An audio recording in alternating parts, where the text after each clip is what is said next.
Hello singers, bonjour. Today we are talking about singing in French. Singing in French can be very intimidating for a lot of singers, but there are ways to sort of simplify it and ways that you can feel more confident. I had the wonderful pleasure this weekend of coaching a choir and hearing them sing in French in performance, and they sounded great. So I thought I would share these same tips with you.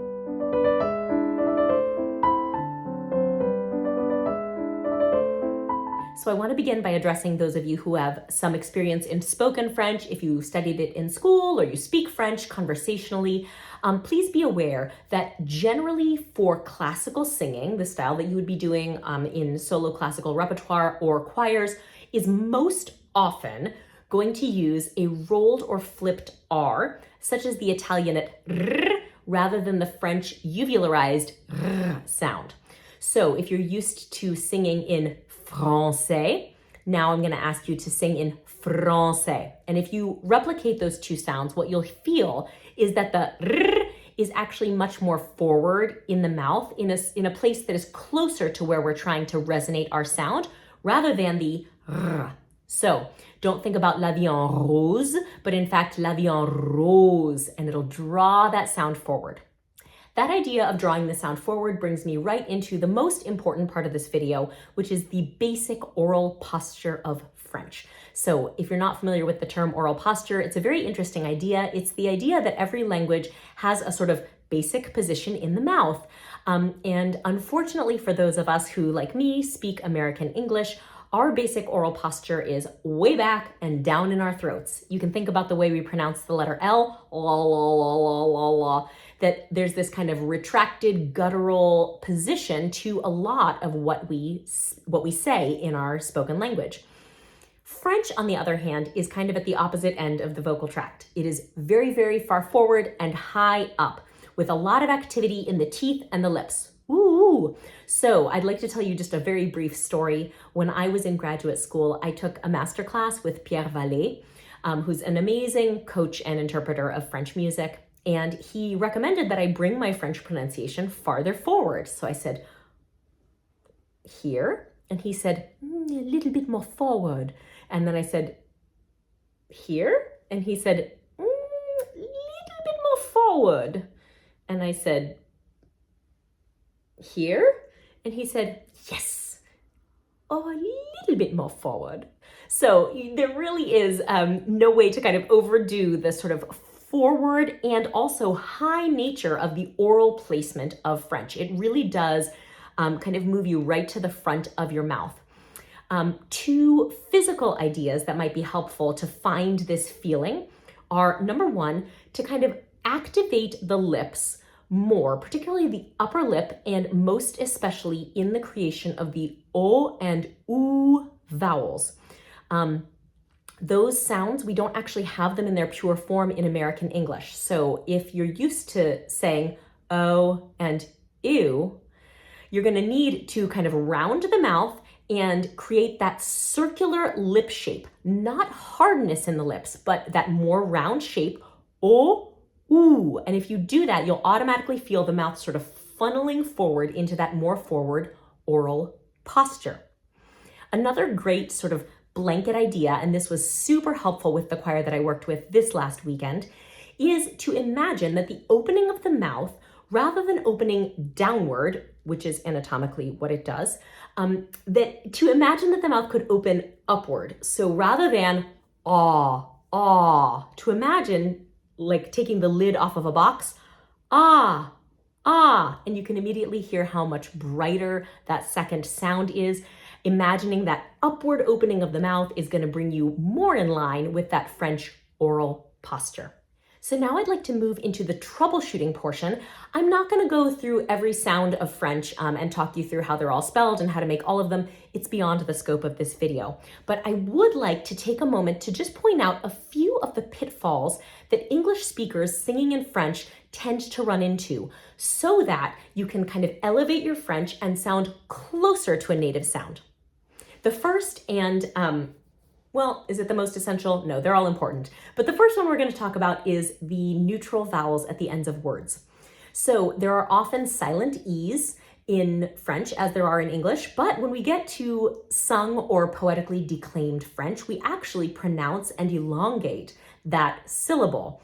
And sometimes it has to do with like maintaining the meter of a piece or the rhyme scheme. But essentially, if we have a French word like immortel, in the spoken version, we might not actually speak that final syllable at all, but in sung French, it might be immortel. And so that final sound is that is a sound that we call in International Phonetic Alphabet a schwa. It's written as an upside down E. And the thing that's interesting about this is that a sound, it's like the neutral sound. If you do nothing with your mouth, this is what that sound is. So I like to imagine this as like the thinking sound. So if I asked you like, what's 62 times 784? You might say, and indeed, that is an American schwa. A neutral vowel in English is quite open, guttural, and down in the throat. Whereas because of the oral posture of the language, a French schwa sound, neutral sound, would be farther up and more tapered in the mouth. So when you are executing those neutral vowels at the ends of words, it is very important to not allow them to splay open. You can imagine keeping the mouth in the shape of whatever came before. That can help, so not allowing it to open farther.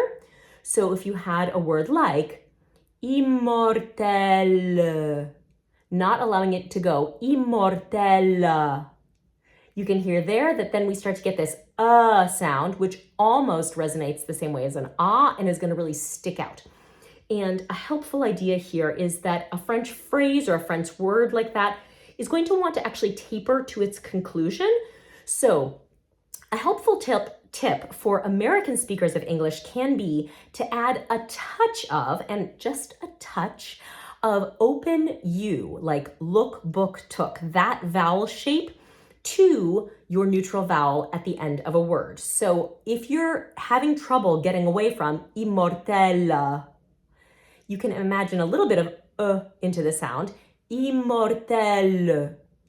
And that's going to help to keep those lips in that more puckered funnel shape, to keep the neutral vowel from splaying and to keep the phrase kind of tapering to its conclusion. A second trouble spot, and this is a real toughie for non-native French speakers, is the handling of the nasal. So nasals are those vowels that are written as a vowel and then N or M that will sound like and you can hear that they resonate in the nose. It's a really wonderful feeling. Now, there may be some difference between how nasal your conductor actually wants you to sing your nasals. So some conductors prefer a slightly less nasal instead of they may want less of that nose buzz. That's up to the conductor. But what is not up to the conductor is that at the conclusion of that nasal, we do not want to hear the voiced N or M sound. And the really hard time to deal with these is for the N immediately before a D or a T. So if the word for plaint or like, complaint is plainte. And it's very hard as you're moving into position to say that T to not let the tongue move up and make contact with the palate right behind the teeth too soon and sing plainte. We don't want that audible N. For the M, you're going to run into trouble going into a B or a P. So the word for a dove is a colombe. And boy, is it hard to get to that B without closing to the M, colombe. But we do not want that. So when you're singing a nasal vowel, if there's a consonant that follows it, make sure that you take the vowel all the way to the D or T or B or P, and then pronounce that consonant, no N or M in between. Finally, one last touch is closed vowels. This is something that I got a little pushback on from speakers of French because it can feel quite extreme. And indeed, it is more extreme than in spoken French. But for sung French, we really want closed E and O. that are, rather than sort of a more closed alternative to open E and open O, we want to think of them as actually much closer to oo and e. Perfect word. The word for light. Not light like sunlight, but light like, a light weight. Léger. If you think of it as a more closed version of you might get léger. And you can hear there that now I'm chewing and creating diphthongs where they should not exist in that word. If we think of it instead as a slightly released version of léger, I, number one, get the closed vowel that I'm looking for that has a lot of brightness and stays in that forward high oral posture. But I'm also avoiding that instinct to create a splayed vowel and then diphthong at the end of it. So if you have a closed E, think of it as a closer relative to E than eh. With O, you're going to want to think of it as closer to oo than o. So we don't want a word like, let's see, beautiful, or beauty, beauty.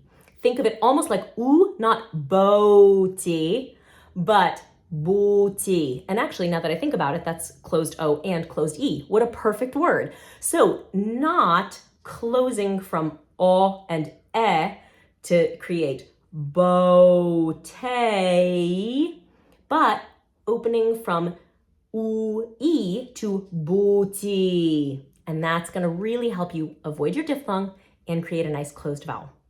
So I hope that you will be very successful in French and that you'll enjoy it a little bit more with less fear and more confidence. Bonne chance. I hope that you can really enjoy your French singing now. If this was helpful, let me know down in the comments. I would love to know if there are other languages with which I can help. I don't speak every language, but I'll do my best to help. And in the major singing languages, certainly I have thoughts to offer you. And in the meanwhile, thank you for spending this time with me. Thank you for singing with me. If you have questions for me, put them below. Otherwise, please give this video a thumbs up, subscribe to the channel. I would love to see you here next week. And in the meanwhile, au revoir.